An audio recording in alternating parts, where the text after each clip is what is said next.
Assalamualaikum warahmatullahi wabarakatuh. Perkenalkan, saya Ferry Nurdianto dari Prodi Desain Komunikasi Visual akan menjelaskan materi tentang sejarah pendidikan Islam yang terjadi di Indonesia dan kekuatan Islam. Sebelum masuk ke materi, apa sih sejarah itu? Sejarah adalah sebuah peristiwa atau kejadian di masa lalu. Seorang filsafat sejarah, Ibnu Khaldun, mengemukakan sejarah adalah peristiwa yang dapat dijelaskan dengan sebab-sebab yang efisien. Dengan demikian, sejarah pendidikan Islam adalah sebuah peristiwa atau kejadian di masa lalu yang mempengaruhi perkembangan pendidikan Islam dari masa ke masa. Di Indonesia sendiri, pendidikan Islam menurut Mahmud Yunus dimulai sejak Islam pertama kali masuk ke Indonesia. Pendidikan Islam dibagi menjadi beberapa periode. Yang pertama, periode ketika Islam masuk pertama kali ke Indonesia. Yang kedua, periode kerajaan Islam. Ketiga, periode zaman kolonial Belanda. Keempat, zaman penjajahan Jepang. Periode kemerdekaan atau Orde Lama. Yang terakhir, periode Orde Baru. Saya akan jelaskan satu persatu periode Islam ketika masuk pertama kali ke Indonesia. Pada awalnya, pendidikan Islam tidak berlangsung pada satu tempat tertentu atau dan waktu tertentu. Akan tetapi terjadi dimanapun, kapanpun, ketika para pedagang yang Islam masuk pertama ke Indonesia,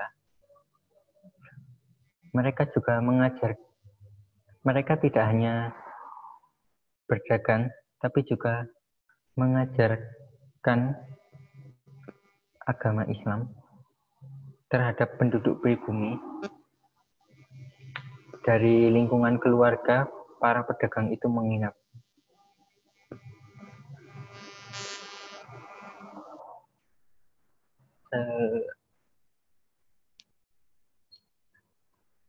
Tempat para pedagang mengajarkan agama Islam pada awalnya menggunakan beberapa sistem. Yang pertama, sistem pendidikan yang digunakan adalah sistem pendidikan surau atau langgar. Materi yang diajarkan pada awalnya adalah fokus pada membaca Al-Quran dan pengenalan tata cara sholat dan pelajaran akhlak. Tujuannya adalah agar para penduduk pribumi pada awalnya bisa mengenal dan membaca Al-Quran dengan baik dan benar. Kegiatan belajar yang digunakan adalah dalam bentuk sorogan dan juga halakoh. Sorogan adalah kegiatan belajar antara guru dan murid secara satu persatu atau mungkin bisa dibilang berhadapan-hadapan. Dan sedangkan halakoh adalah ketika murid duduk mengelilingi guru untuk mendengarkan pelajaran. Yang kedua dari sistem pendidikannya adalah sistem pendidikan pesantren. Sistem pendidikan pesantren pada awalnya juga masih tergolong tradisional dan sangat sederhana. Isi kurikulumnya tersendiri difokuskan pada bahasa Arab, fikih, hadis, tafsir, ilmu kalam, tarikh, dan sebagainya. Juga mempelajari berbagai cabang ilmu agama yang bersumber dari kitab-kitab kuning.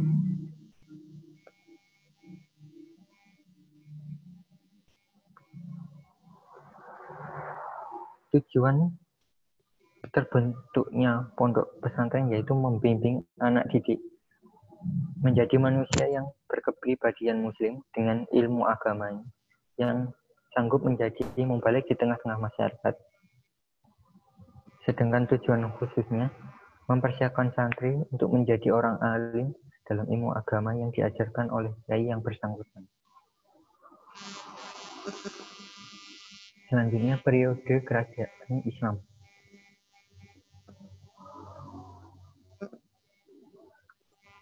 Proses pendidikan yang terjadi pada kerajaan-kerajaan Islam di Nusantara adalah para raja dan sultan diajari langsung oleh para guru atau kiai pada masa itu. Hal ini mendapat perhatian yang cukup besar dari para raja dan sultan. Strategi ini digunakan karena ketika rajanya memilih suatu agama, masyarakat atau rakyatnya akan cenderung mengikuti apa yang dianut oleh raja atau pemimpinnya pada saat itu. Hal ini dibuktikan dengan munculnya lembaga-lembaga pendidikan Islam seperti tempat ibadah yang membawa pengaruh positif terhadap pendidikan pada masyarakat Islam. Beberapa kerajaan Islam yang ada di Indonesia seperti Samudra Pasai adalah kerajaan Islam pertama di Indonesia yang berdiri di Aceh. Di Jawa ada kerajaan Demak, di Kalimantan ada kerajaan Banjarmasin, dan di Sulawesi ada kerajaan Gorontalo, dan sebagainya.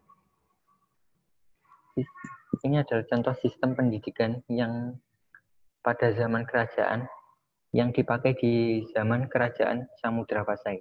Yang pertama, materi pendidikan adalah bidang syariat, fikih, mazhab Syafi'i. Kedua, sistem pendidikan secara informal berupa majelis taklim dan halakoh. Ketiga, tokoh pemerintahnya juga merangkap sebagai tokoh agama. Yang keempat, biaya pendidikan agama bersumber dari negara. Di Jawa sendiri, di Pulau Jawa, dakwah Islam memperoleh bentuknya yang lebih mantap dengan adanya pemimpin yang disebut Wali Songo, yang merupakan 9 pimpinan dakwah Islam di Pulau Jawa. Wali Songo adalah orang-orang soleh yang tingkat takwanya kepada Allah sangat tinggi. Pejuang Islam yang masing-masing dari Wali Songo tersebut memiliki keahlian yang berbeda-beda. Contohnya, Sunan Bonang yang memiliki keahlian di bidang seni dan budaya, Sunan Giri yang di bidang tasawuf, di bidang pemerintahan dan militer ada Sunan Gunung Jati, kemudian di bidang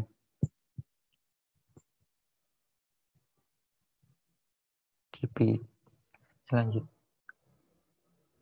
saya ulangi, di bidang tasawuf ada Sunan Muria,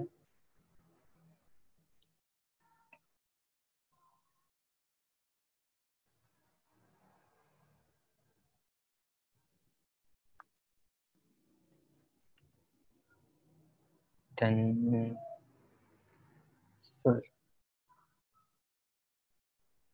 di bidang militer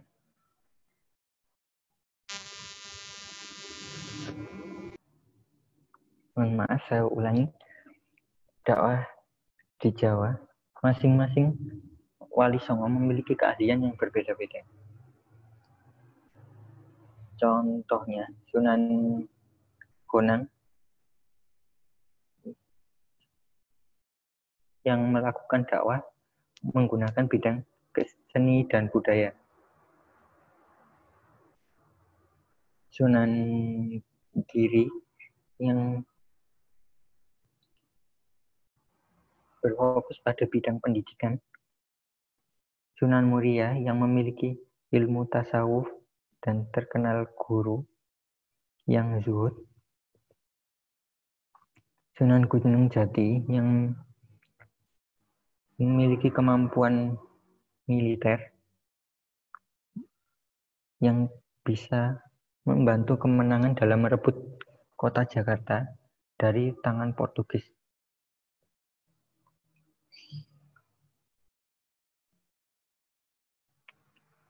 Selanjutnya, periode masa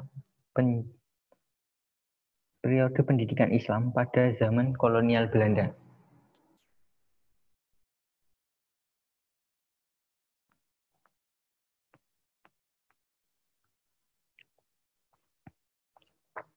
Sistem pendidikan Islam yang dipakai pada zaman kolonialisme adalah satu sistem pendidikan peralihan Hindu-Islam. Sistem ini digunakan karena pada waktu itu masih banyak pendidikan orang-orang Hindu yang ingin masuk ke agama Islam. Sistem ini menggunakan dua cara, yaitu cara sistem keraton dan juga sistem pertapa. Sistem keraton sendiri adalah dilaksanakan dengan cara guru mendatangi murid-muridnya.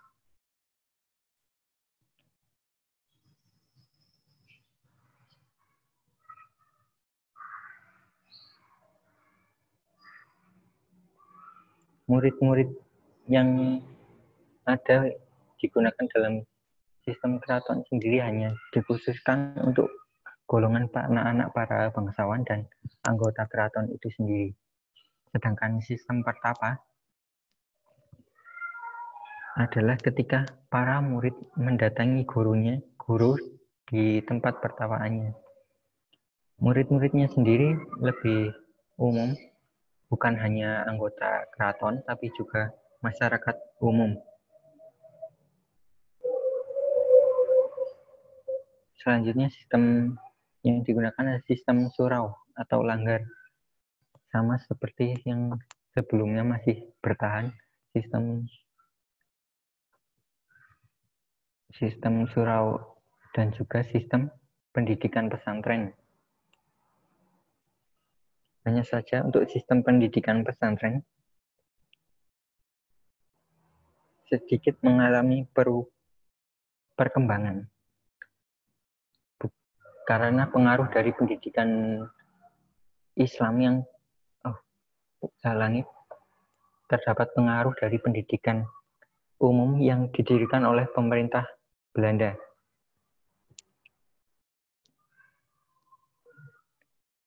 Berikut beberapa pengaruh kebijakan dari kolonial Belanda terhadap pendidikan Islam.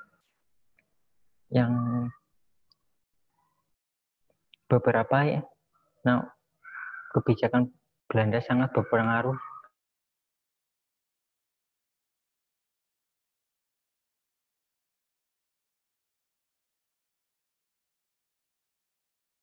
atau politik balas budi. Kebijakan ini menerapkan trilogi program yang meliputi edukasi, irigasi, dan transmigrasi.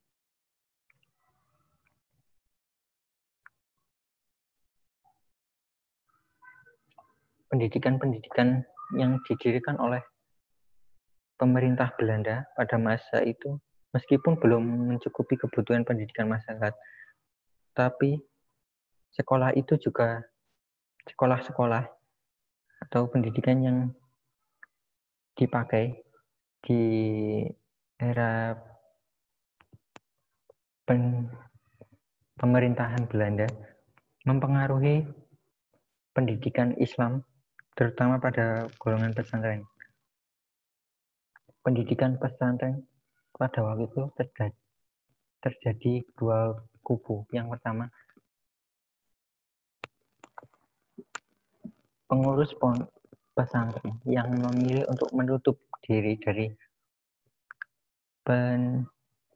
pengaruh pendidikan Barat untuk menjaga kemurnian agama Islam itu sendiri. Namun ini menjadi keterlambatan mungkin tidak relevan dengan zaman, sehingga terdapat beberapa tokoh pembaruan yang memiliki pandangan bahwa pendidikan Belanda dapat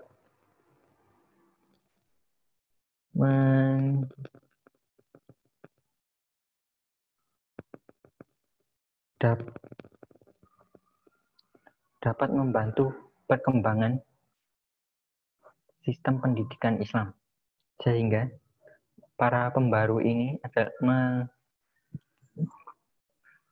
para golongan pembaru ini akan menggabungkan antara sistem pesantren dengan sistem pendidikan umum yang lebih dikenal dengan sistem madrasah. Sistem pendidikan madrasah sendiri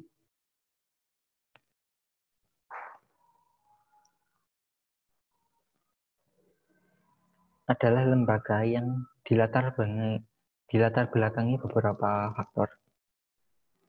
Di antaranya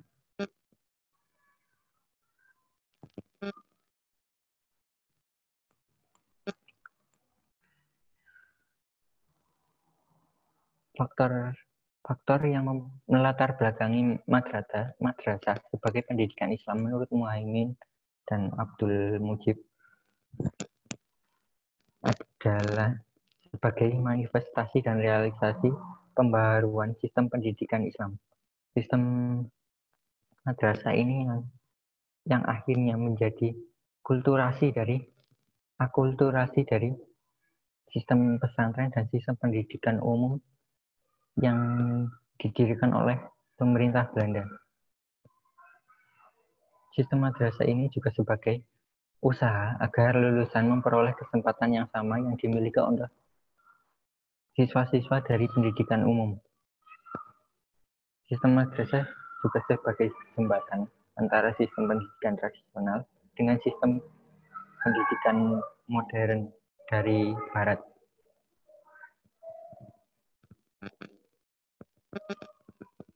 Selanjutnya,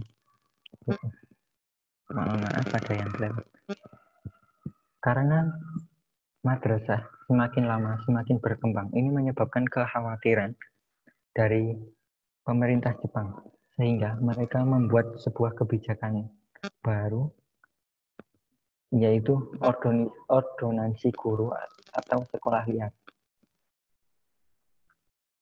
atau yang bisa dibilang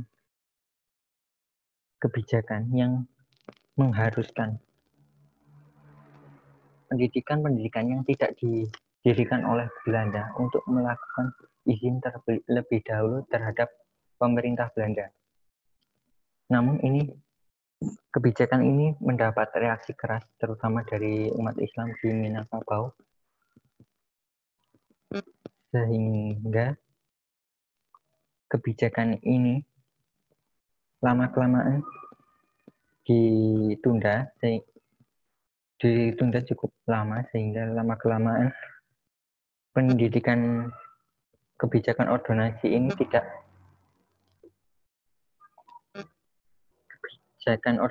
ini tidak dijalankan, sehingga hilang dari pasaran, sehingga hilang dari peredaran. Selanjutnya, periode pendidikan Islam ketika zaman penjajahan Jepang. Kondisi pendidikan umum di era penjajahan Jepang terjadi beberapa hal, yaitu yang pertama, dualisme pendidikan dihapus, diganti sekolah rakyat 6 tahun. Atau kalau sekarang SD. Namun pada masa itu mungkin lebih dikenal dengan Kokumin Gakko atau Sekolah Nippon Indonesia. Yang kedua, kondisi pendidikan juga berubah tujuannya, yang awalnya tidak menggunakan materi yang bertujuan mendidik, tapi hanya digunakan untuk keperluan perang. Materi yang diberikan hanya digunakan untuk mendapatkan tenaga romusa dan untuk membantu kepentingan kemenangan perang Jepang. Pendidikan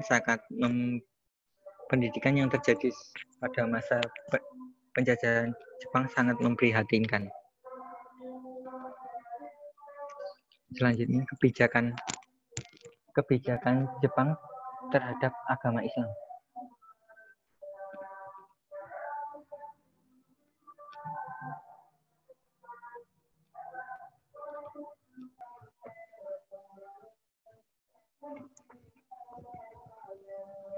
Meskipun pendidikan yang terjadi pada masa pemerintahan penjajahan Jepang pendidikannya sangat parah, namun masih terdapat nilai positif terhadap agama Islam. Karena dengan masuknya Jepang ke Indonesia akan berakhir diskriminasi yang terjadi pada masa pemerintahan Belanda akan segera berakhir.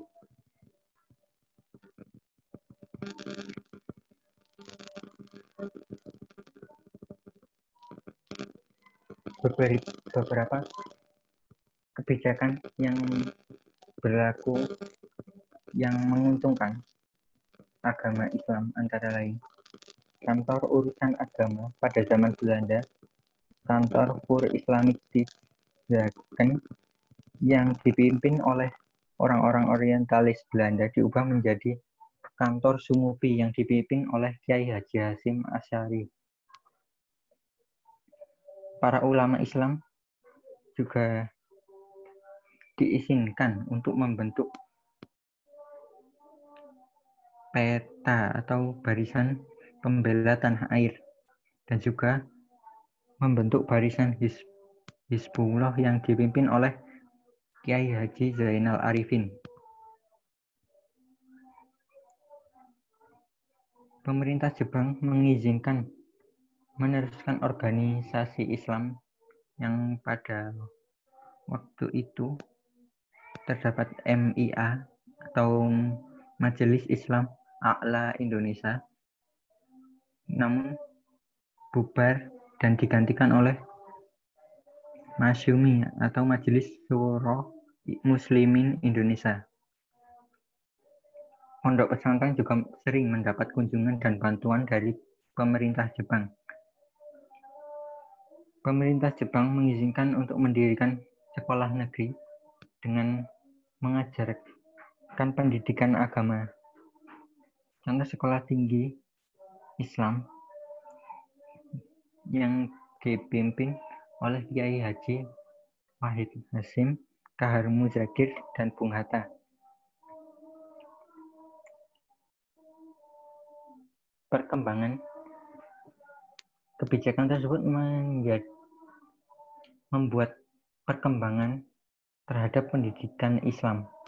Di antaranya, yang pertama, madrasah pada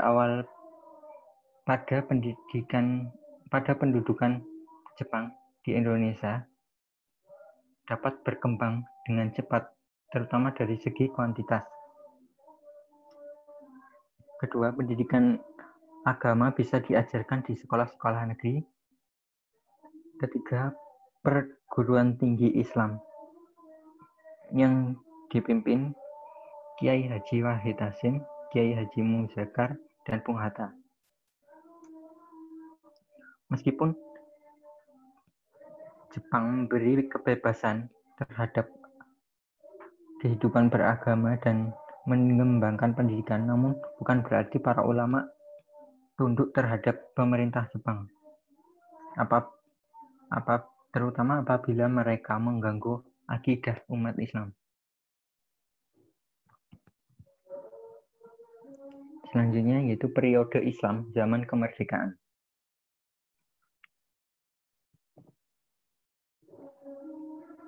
Penyelenggaraan pendidikan agama setelah Indonesia merdeka mendapat perhatian serius dari pemerintah, baik di sekolah negeri maupun sekolah swasta. Namun terjadi pasang surut karena beberapa peristiwa sejarah yang terjadi di masa lalu. Setelah kemerdekaan, contohnya landasan ideal pendidikan tahun 1945 sampai 1950 dan falsafah Pancasila. Lalu pendidikan dirubah permulaan tahun 1949 ketika terbentuk Negara Republik Indonesia Serikat, sehingga di bagian timur dianut sistem pendidikan yang diwarisi oleh zaman pemerintah Belanda. Pada tanggal 17 Agustus 1950, terbentuknya kembali Negara Kesatuan RI sehingga landasan ideal pendidikan kembali pada Undang-Undang Dasar Sementara Republik Indonesia. Pada tahun 1959, Presiden mengeluarkan dekret yang menetapkan Manifesta Politik RI menjadi haluan negara. Di bidang pendidikan ditetapkan Sabta Usaha Tama dan Pancawardhana. Pada tahun 1965, seusai peristiwa Gerakan 30 September atau PKI, pendidikan kembali melaksanakan Pancasila dan Undang-Undang Dasar 1945 secara murni dan konsekuen. Sehingga sistem pendidikan pada masa ini sering berubah-ubah. Yang selanjutnya yaitu periode Islam pada masa Orde Baru.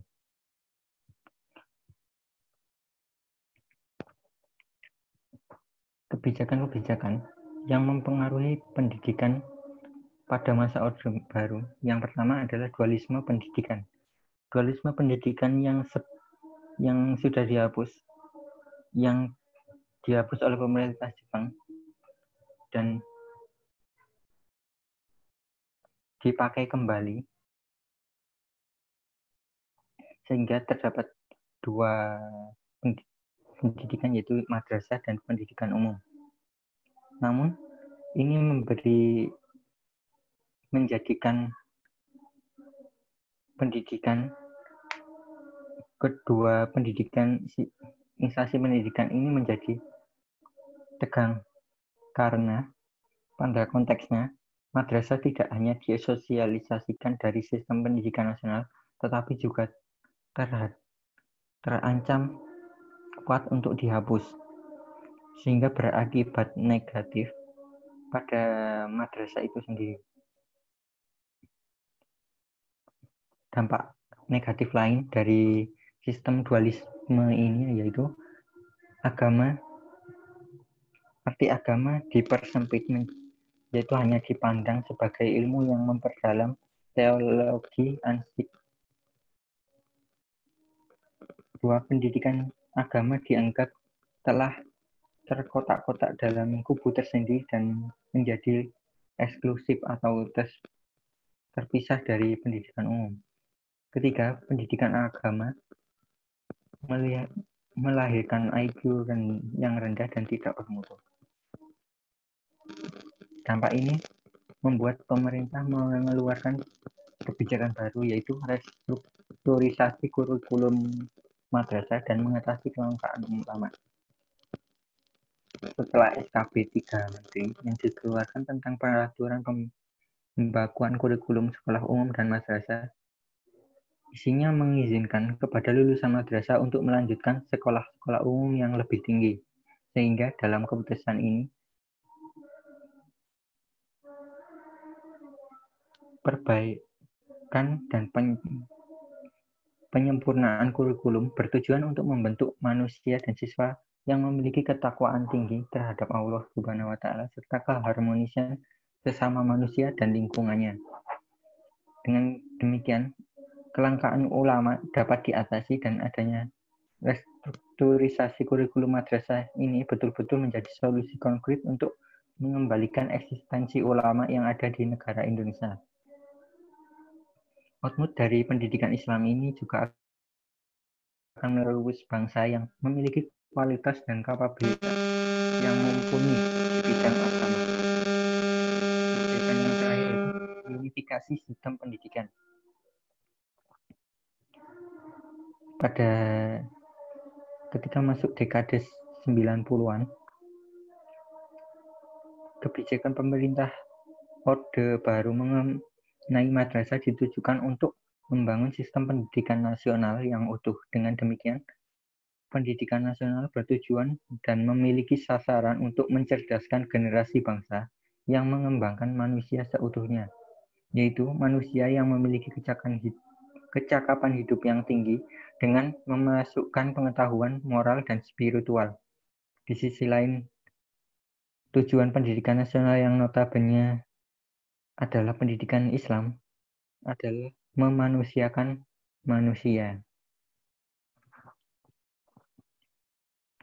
Demikian materi yang bisa saya sampaikan. Mohon maaf apabila ada banyak kekurangan, mungkin sedikit kaku, ya karena ini bisa dibilang masih awal, jadi banyak yang terjadi kekeliruan. Jika teman-teman memiliki pertanyaan, bisa disampaikan langsung di lewat grup atau yang lain, atau bisa chat personal. Untuk kesalahan saya minta maaf yang sebesar-besarnya. Wassalamualaikum warahmatullahi wabarakatuh.